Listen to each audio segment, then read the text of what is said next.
బ్యాక్గ్రౌండ్లో ఈరోజు morning news title చూసుకుంటే మరి రైతులనట కాంగ్రెస్ సర్కారట కాటేస్తుందంట.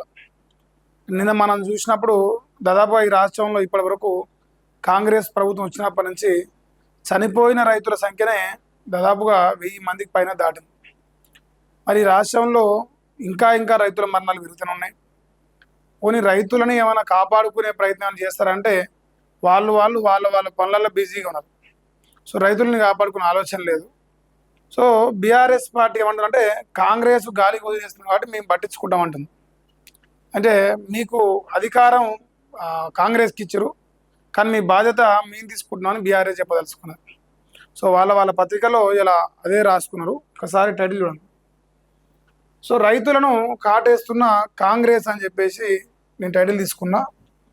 సో ఈ టైటిల్ ఇలా నమస్తే తెలంగాణ పేపర్ నుంచి తీసుకున్నాను. బ్యానర్ ఐటమ్గా తీసుకున్నట్టుంది వాళ్ళ న్యూస్. మరి నిజంగా రాష్ట్రంలో అట్లాంటి పరిస్థితులు ఉన్నది రైతులు చెప్పాలి. మరణించిన 4 రైతుల కుటుంబాలకు బీఆర్ఎస్ ఆర్థిక సాయం చేసింది. ఒక 4 కుటుంబాలకు దాదాపు ఇప్పటికీ 1000 మందికి పైగా రైతులు చనిపోతే దాంట్లో ఒక 4 కుటుంబాలకు నిన్న ఆర్థిక సాయం చేసిరట వీళ్ళ పార్టీ అకౌంట్ నుంచో ఇంకోటి. సో రైతులను కాటేస్తున్న కాంగ్రెస్ అని చెప్పేసి అంటారు. రైతులట రక్తం చల్లిన రేవంత్ మనసు కరుగుతలేదట. ఎందుకంటే మీరు అందరూ చూసినట్టుగా రాష్ట్రంలో రేవంత్ రెడ్డి మాట్లాడిన మాటలు విన్నాక రక్తం చల్లితే పంటలు పండుతున్న ఒక దుర్మార్గమైన మాట అన్న తర్వాత రాష్ట్ర వ్యాప్తంగా ఉన్న రైతాంగం మొత్తం దాన్ని వ్యతిరేకించే ప్రయత్నం చేశారు. దానికి నిరసనగా చాలామంది రైతులు రక్తం ధారపోసి మరి పంటలు పండించి చూపి అని చెప్పేసి ఆందోళన వ్యక్తం చేశారు. సో ఆ సందర్భాన్ని కూడా గుర్తు చేసే ప్రయత్నం చేస్తారు. 4 సార్లు రైతు బంధు ఎగ్గొచ్చిన వంచకుడు రేవంత్ రెడ్డి అట. యూరియా, కరెంటు, సాగునీటి గండాలు దాటి వచ్చిన రైతులు రేవంత్ గండాన్ని దాటలేకపోతున్నారట. కావాలనే కాళేశ్వరం నీళ్ళెత్తకుండా సతాయిస్తున్నారంట. రైతుల పాట దగాకోరు కాంగ్రెస్ను తరిమి కొట్టాలి. అంటే లక్షెట్టిపేట సభలో బీఆర్ఎస్ వర్కింగ్ ప్రెసిడెంట్ కేటీఆర్ 4 రైతు కుటుంబాలకు పార్టీ నుంచి ఆర్థిక సాయం. దళిత వార్డులో పర్యటించడం, దళిత కార్యకర్త ఇంట్లో భోజనం చేసిన అని చెప్పేసి దళిత అనే పదాన్ని హైలైట్ చేశారు. కానీ సో ఇక్కడ ఫోటోలు వేసుకొచ్చారు. నిన్న వాళ్ళ పార్టీ మీటింగ్ సంబంధించిన వార్త వేసుకొచ్చారు. అయితే మనందరికీ తెలియాలని విషయం అంటే రాష్ట్రంలో మీ అందరికీ తెలిసినట్టుగా రైతాంగం కాంగ్రెస్ పార్టీ వాళ్ళు ఎన్నికల్లో ఇచ్చిన ఏ ఒక్క హామీని పూర్తి స్థాయిలో చేయకున్నా, లేదంటే వాళ్ళు ఇస్తా అన్న హామీలు నెరవేర్చకున్నా, ప్రధానంగా రైతుల పంట కొనకున్నా, రైతులకు యూరియా బస్తాలు ఇవ్వకున్నా, నాణ్యమైన విత్తనాలు ఇవ్వకున్నా, ఏ రకంగా రైతుల్ని అరిగోసబెట్టినా రైతు అనేటోడు దాన్ని ఎదుర్కొని బయటకు వచ్చే ప్రయత్నం చేసింది. సో రేవంత్ రెడ్డి మాత్రం ఎదుర్కోలేకపోతున్నారు అంటుండు. మరి వాస్తవంగా ప్రజల లోపల కూడా గదే ఉన్నది. అంటే ఏ గండానైనా మనం ఎదుర్కోగలుగుతాం తప్ప రేవంత్ రెడ్డి అనే గండాన్ని ఇంకా 2 సంవత్సరాలు మనం భరించాల్సిందే. ఈ 2 సంవత్సరాల తర్వాత ప్రజలు, న్యాయ నిర్ణేతలు ఈ కాంగ్రెస్ సర్కారు చేస్తున్న దుర్మార్గాలను చూసి భవిష్యత్తులో మరి ఏ రకంగా రిజల్ట్ ఇస్తారని చూడాలి. కానీ వీళ్ళు మాత్రం ప్రజలంతా మా వైపే ఉన్నారని చెప్పేసి ఒక కథ అయితే రాసుకొచ్చుకున్నారు. ఏది ఏమైనా రాష్ట్రంలో రైతుల పక్షాన బీఆర్ఎస్ పార్టీ నిలబడుతున్నది ఖచ్చితంగా 100% ఒప్పుకోవాలి. బీజేపీ పార్టీలు వాళ్ళ పంచాయతీలలో వాళ్ళు చాలా బిజీగా ఉన్నారు. ఓన్లీ బీఆర్ఎస్ పార్టీ మాత్రమే ప్రతిపక్ష పాత్రలో ఇలా కనిపిస్తున్నది.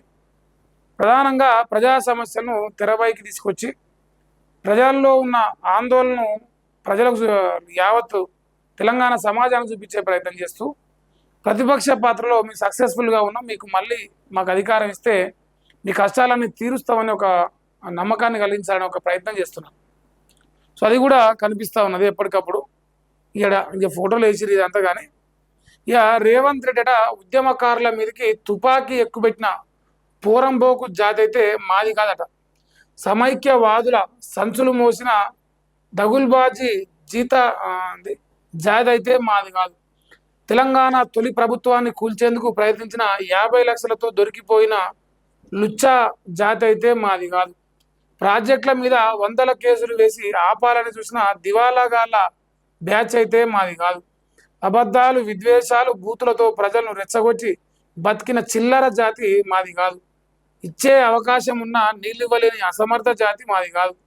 ఉద్యోగాలు అడిగితే ఎండ్రిని తాగమని, నీళ్ళు అడిగితే రక్తం జల్లుకోమని రాక్షస భాష మాట్లాడే జాతి మాది కాదని ఎందరో తెలంగాణ ప్రజలకు బాగా తెలుసు అని చెప్పేసి కల్వకుంట్ల తారక రావు మాట్లాడుతుంది. ఈ స్టేట్మెంట్ విన్నాక పాపం రేవంత్ రెడ్డికి ఏమైందో గాయగా చేస్తుని వచ్చి ఇలా ఎన్నో అక్కడ మీటింగ్ పెడతాడు, ఇక కేటీఆర్ను పొట్టు తిరుగుతాడు.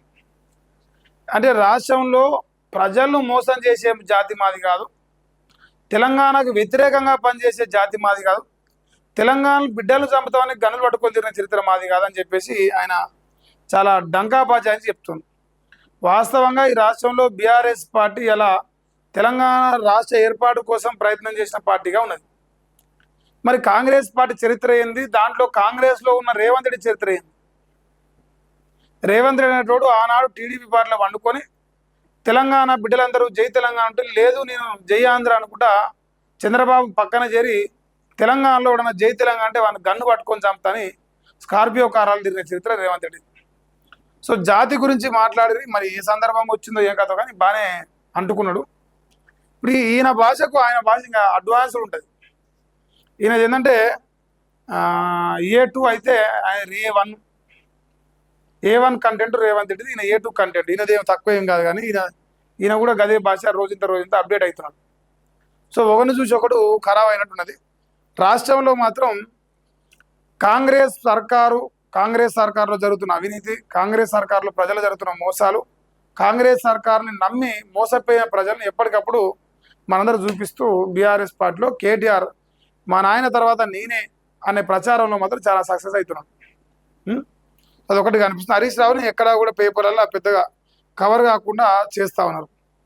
సో కాలం తెచ్చింది కాదు ఇదట, కాంగ్రెస్ తెచ్చిన కరువు అని అంటారు. మరి ప్రజలుగా మీరు చెప్పారు, ఇప్పుడు మనకు వచ్చిన కరువు కాంగ్రెస్ పార్టీ తెచ్చిందా లేదంటే మరి ప్రకృతి తెచ్చిందా? కాలం తెచ్చేది కాదంటున్నాను. రాష్ట్రంలో ఒకవేళ నిజంగా ఎల్నినో ఎఫెక్ట్ అని ఉన్నది, ఎల్నినో ఎఫెక్ట్ వల్ల ప్రమాదం ఉన్నది, వర్షాలు తక్కువ పడుతున్నాయి, ఇవన్నీ విషయాలు ప్రభుత్వం తెలుసు కదా. మరి తెలిసినప్పుడు ప్రభుత్వం ముందుగానే ప్రజలకు అవగాహన కల్పించి ఇంకో ఇట్లా ఎల్నినో వస్తూ ఉన్నది, రాష్ట్రంలో వర్షాలు పడవు, ఇంకో గీ ప్రాజెక్టులు ఉన్నాయి, ఈ ప్రాజెక్టుల నుంచి గిన్ని నీళ్ళు వస్తాయి, గిన్ని ఎకరాల పంట పండుతుంది, దీని ప్రకారంగా ఈ పంటలు వేసుకొని ప్రత్యామ్నాయ పంటలు చూసుకొని చెప్పాలి. దున్నపోతు మీద నీళ్ళు పోసినట్టు మొలకలు మొత్తం మొలిసినాక వర్షాలు పడకుండా అయినాక గ్రామాలలో రైతులు ఏడుతో ఇట్లా మన్నెత్తి పోస్తున్నాక ఇప్పుడు చెప్తున్నారు ఎల్నినో ఎఫెక్ట్ అని. సో అన్నీ ప్రజలు చూస్తూనే ఉన్నారు ఏం జరగబోతుంది అనేది ఈ భవిష్యత్తులో. మరి నిజంగా రాష్ట్రంలో రైతాంగాన్ని కాటేసిన సర్కారుగా మరి వీళ్ళు ఉన్నదా? ఈయన కూడా గదే రాసింది. రేవంత్ రెడ్డి రైతు డిక్లరేషన్ ఏమైంది? 34 హామీల్లో ఒక్కటి కూడా ఎందుకు నెరవేర్చలేదు?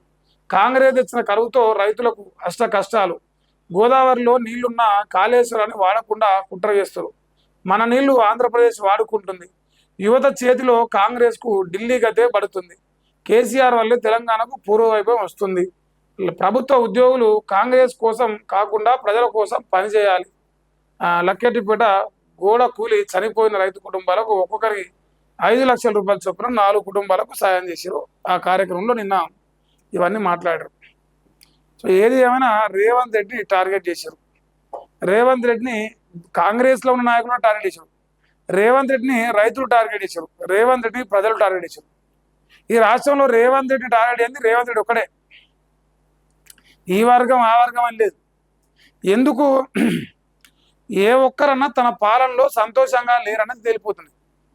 ఆఖరికి వాళ్ళ కాంగ్రెస్ ఎమ్మెల్యేలు కూడా సంతోషంగా లేరు, లేదంటే వాళ్ళ కాంగ్రెస్ పార్టీలో ఉన్న నాయకులు కూడా సంతోషంగా లేరు. మరి ఎవరు సంతోషంగా ఉన్నట్టు రేవంత్ రెడ్డి కుటుంబం, రేవంత్ రెడ్డి అన్నదమ్ములు మాత్రం సంతోషంగా ఉంది. ఇక మా రైతులు అయితే ఇప్పుడు ఇక అంటారు కొడవలు ఇస్తే మా రైతులు కథమే చేస్తారు, వరి కోసే కొడవలు ఇస్తే కథమే చేసి కూర్చుంటారు. సో ఆ స్థాయిలో ప్రజలల్లో రేవంత్ రెడ్డికి వ్యతిరేకత కనిపిస్తున్నది. ఈ వ్యతిరేకత తగ్గించుకోవడానికి ఇంకా అవకాశాలు లేవు, ఇంకా పెంచుకునేదే కనిపిస్తుంది, ఇంకా తగ్గించేదే అనిపిస్తుంది. చూడాలి మరి ఏం జరుగుతుంది.